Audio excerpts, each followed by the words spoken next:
Welcome to Am I Famous Yet? This is chapter 37 called Phil the Camel. I did half a dozen performances subbing in the band at the Big Apple Circus a couple of years ago. Playing for the circus required a similar skill set and level of preparation necessary for subbing in a Broadway pit. It takes sight reading skill and the ability to follow a conductor. The main differences from performing over to the Broadway are that you're playing outdoors in a heated tent in 20-degree weather and working for half the money. Also, you have the distinct impression that if you make a mistake, rather than leading to an actor's potentially getting mad at you because you sabotaged his or her line, there is the very real possibility that a unitard wearing Ukrainian dude could fall to his death. It's a different level of responsibility. When I first started working in theatrical situations, I was introduced to the concept of the safety vamp. Occasionally, you will see the word safety written over a 1 or 2 measure repeat sign in a musical score. This means keep playing those 1 or 2 measures for however long it takes the actor to speak his lines. The conductor will then wave her hand a little wider or higher, indicating that it is time to continue reading on down the page. It's a common theatrical device for underscore music that's very effective. This concept gets used by the circus to an extreme degree. Instead of possibly 1 or 2 safety vamps per musical number in a typical theatrical setting, during a circus act there might be as many as 9 safeties in one song. I counted. Each safety is the setup for each trick in the act. If the juggler makes the catch, we go forward. If he drops his club, the conductor comes on the headset and says, "Back to measure 52." The band goes back to the vamp.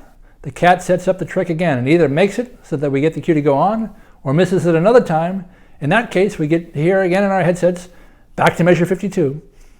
As a sub in the band, not knowing the rhythm or the flow of the show, not knowing how often certain acrobats tend to land or blow their tricks, and not being familiar enough with the next note one was expected to play, it was very difficult to relax. These shows made for sitting in some tense postures. My eyes were constantly darting in rapid-fire fashion from the sheet music to the conductor's left hand, back to the sheet music, up to the conductor. It was an enjoyable challenge. Walking backstage at these performances was just as colorful as you might imagine. Contortionists from former communist bloc countries would be warming up before their act. The ringmaster might be doing a quick change. Clowns were juggling to keep their blood flowing in the cold before they went on.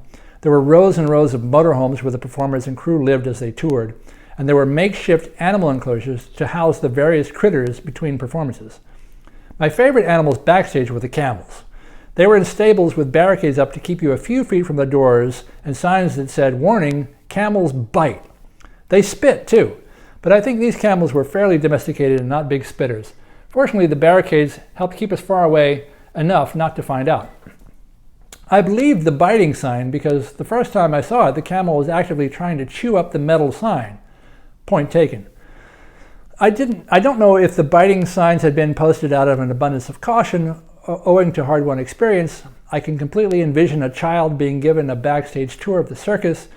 What child could resist reaching out to pet the cute camel with a mitten that looked and smelled like cotton candy the kid had just slobbered all over?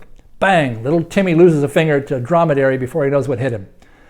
I'm a musician. I use my fingers to pay my rent. No thank you. There was a point in the show where we would play some vaguely Middle Eastern sounding music while an animal handler brought the camels out and made them do some kind of walking in formation routine. Unfortunately, where I was sitting on the bandstand, I couldn't see most of the circus ring. I also had my face buried in the music, so I knew the camels were on, but I didn't know exactly what they were up to.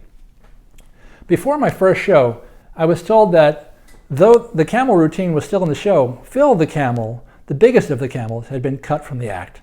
What the hell? I'd just seen Phil backstage. He was a big sucker, but he seemed super chill. Why did they cut him? Apparently, the night before, Phil went off script. He disobeyed his trainer, broke off from the pack, and began running around the ring on his own.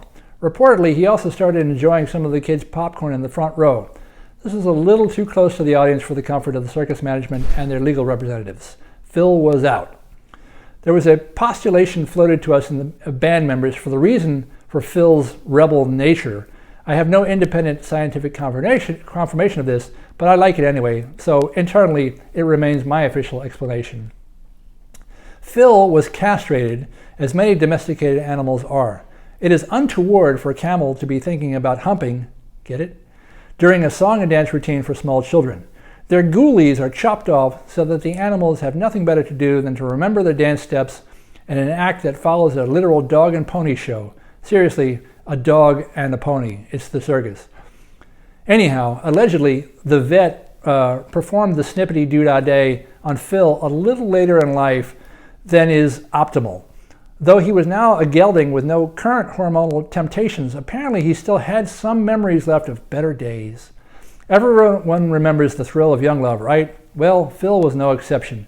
Even though he had been cut by the vet, he was now also cut from the show.